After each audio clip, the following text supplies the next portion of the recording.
Tatapusin ng administrasyon ni Pangulong Ferdinand R. Marcos Jr. ang investigasyon sa mga palpak at manumalyang flood control project bago matapos ang kanyang termino. Ang detalye sa report ni Gav Villegas.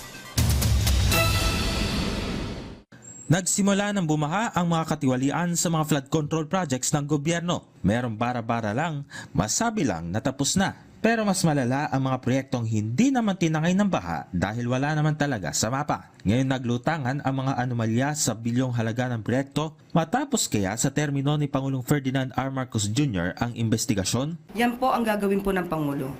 Sa kanya pag-iimbestiga, kinakailangan po na may managot. At ninanais din po niya na makumpleto ang bawat ebidensya. Simula nang mabuking ang mga sablay at tongpats umano sa mga flood control project, sunod-sunod na inspeksyon ang ikinasa sa mga proyekto. Ipinag-utos na ng COA ang fraud audit sa ilang flood control project sa Bulacan. Una nang nasampulan ng Department of Public Works and Highways ang nasibak na project engineer sa isang substandard umanong flood control project sa Nauhan, Oriental, Mindoro. Pinaimbestigahan na rin ang mga kontraktor. Muling iginit ng Malacanang, walang kawala ang mga opisyal ng gobyerno na konektado sa mga kumpanya.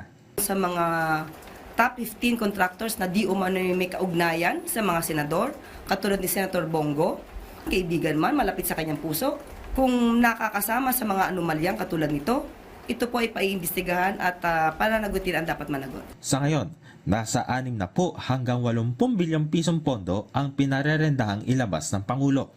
Bahagi ito ng higit 6 na trilyong pisong pambansang pondo ngayon 2025 na sabi ni Finance Secretary Ralph Recto ay isiningit at wala sa prioridad ng administrasyon. Karamihan po dito ay mga infrastructure po ng DPWH na karaniwan po ay inserted po by the Congress. Tatanungin natin ang DBM kung anong gagawin dito dahil hindi pa naman po tapos ang 2025. Gab Humilde Villegas para sa Pambansang TV sa Bagong Pilipinas.